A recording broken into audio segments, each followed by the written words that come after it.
Wasgoodie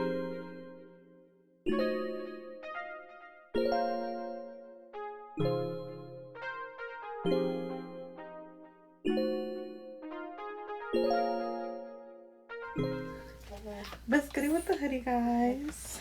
So today we're gonna talk about something serious.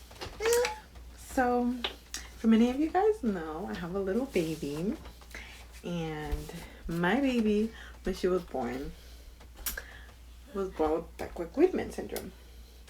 And not a lot of people know because it's like a rare thing. So basically, for my people who are like pregnant, or my people that's having kids,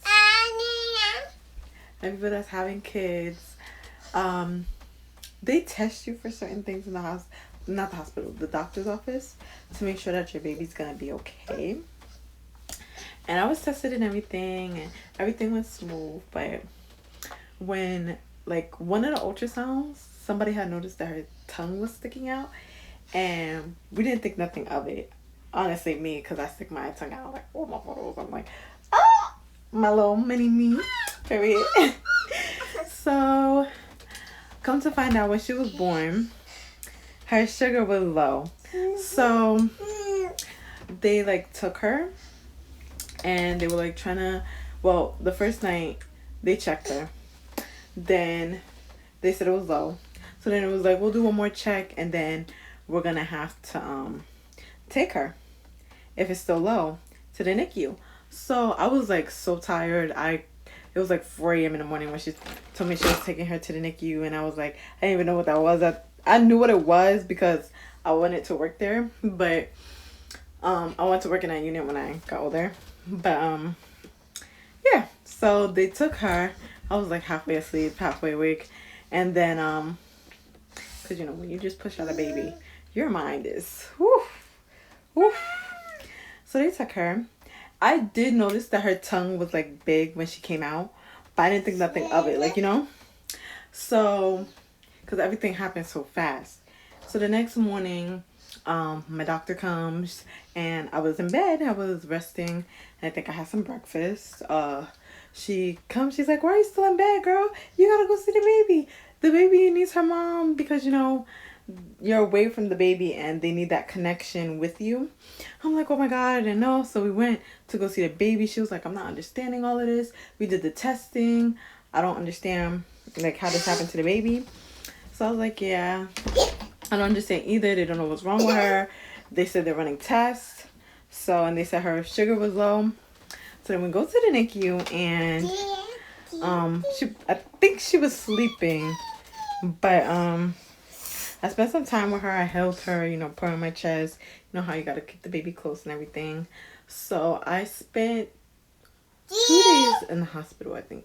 2 or 3 days in the hospital. I don't remember. Maybe 3 max. So when I went home, my baby didn't come home. And I will add videos here of her in the NICU.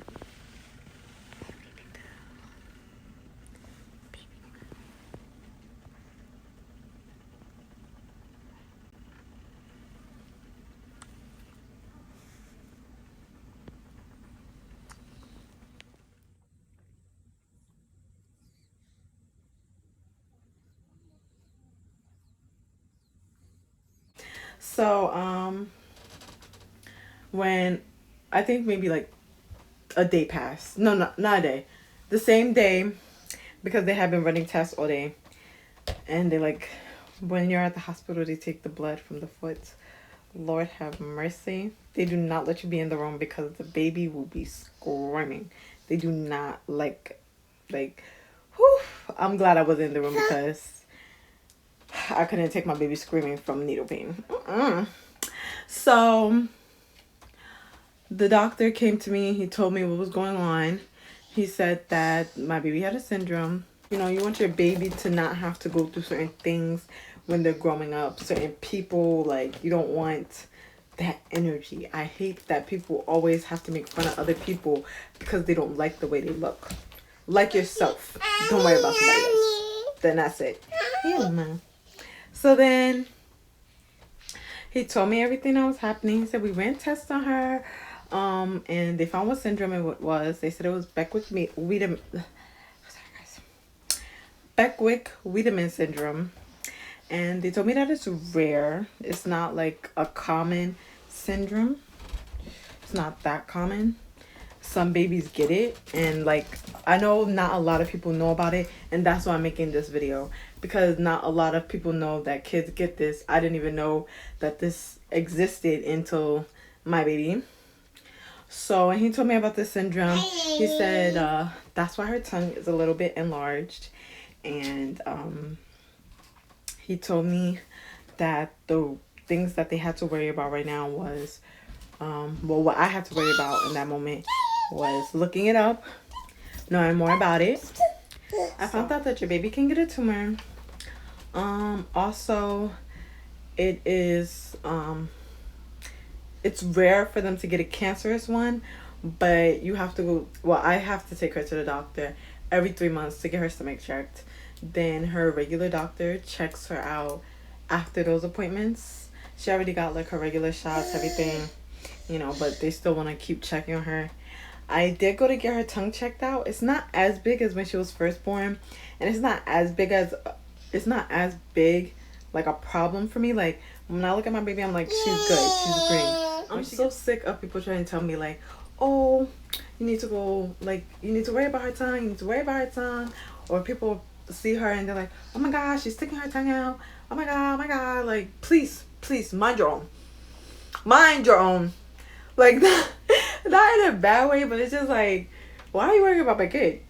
Like, it's like some people don't know, so I'm like, you know, some people don't think before they're like saying something, like, and I'm like, whatever.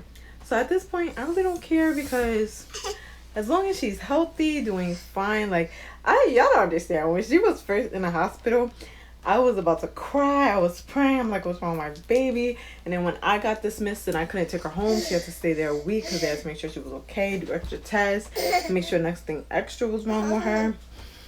I was like, what the hell? Like, I really was emotional. Like, I was praying every night. When I came home first night, I prayed.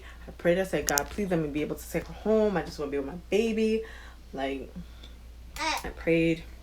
When I visited her at the NICU, like, my baby's really smart. They wouldn't let me, like, the first few times, they wouldn't let me feed her. They were feeding her through her nose. They had the machine hooked up, and it was like going through her nose and going into her stomach. So because they had to give her, I think they had to try to like make her sugar levels go up. So I was giving her breast milk on top of, they were giving her like the liquid formula. So yeah. There was that. When I was telling you guys about my baby so smart. That's what I was. Okay. So this is how I figured out that my baby was with it with her head. They wouldn't let me feed her. And as soon as it was time for her to eat, they would like take her out my arms and they would feed her and they would put her back in the crib. So my baby started to notice that. So when I came back, she would only eat after I left because she wanted to spend more time with me while I was there. So I would read to her, I would hold her, I would talk to her, because, you know, you gotta get that connection with your baby. And then after, like, I think the first 2 times of visiting her, they started to let me feed her because they noticed that she wouldn't want to eat until after I left. So they started to let me feed her on my arms. I would bring her breast milk every day. I was trying to get whatever I could. For moms that are like first-time moms, I don't know about anybody else, but it was very hard for me to get my breast milk. I had to keep pumping and pumping and pumping to get it there. And I wish I knew that, because I would have tried to start pumping or something while she was in my stomach if I could. I really didn't look. So I just wanted to inform you guys that this stuff is out there. There is stuff that, like, you should research, you should look into, you should double check, you know.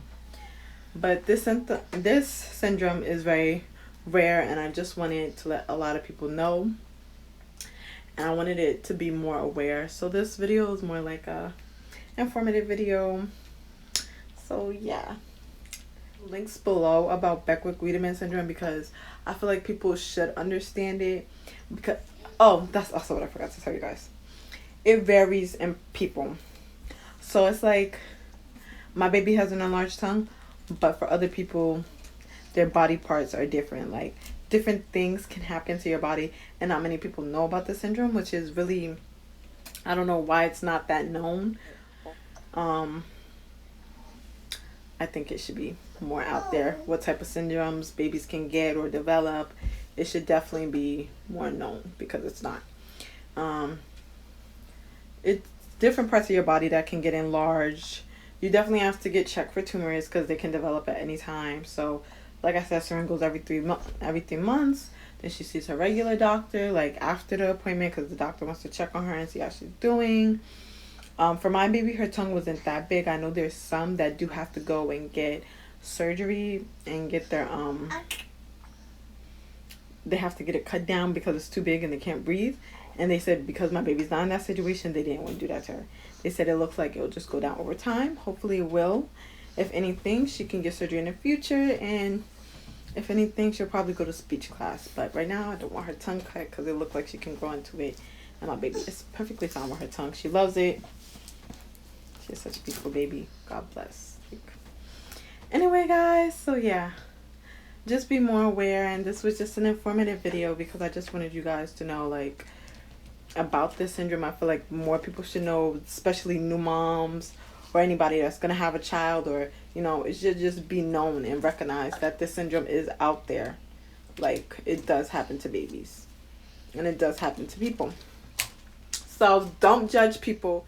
Anyways, so when Seren goes to get her checkups every 3 months, she has to go to the hospital by close to my house area. So she has to go to the hospital, and she gets the ultrasound done, which I'm gonna put like some clips.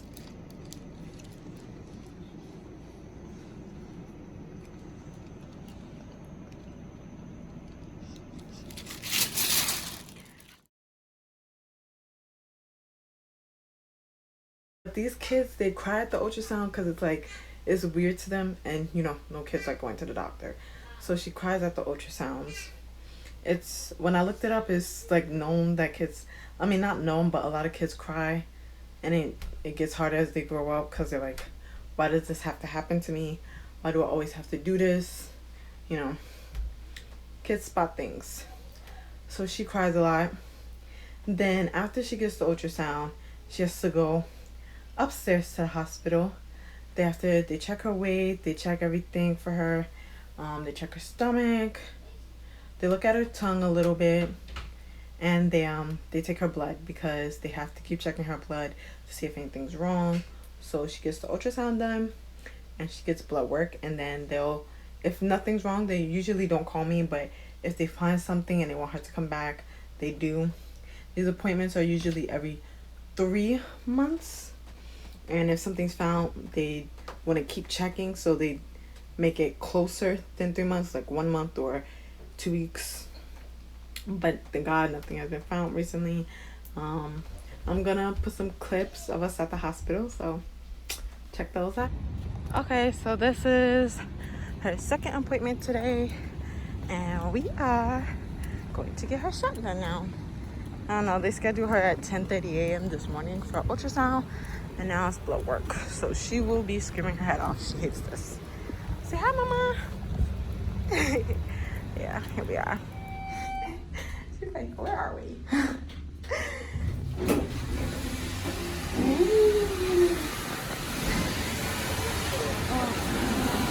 Anyway, so we are here, and she was like not ready for this.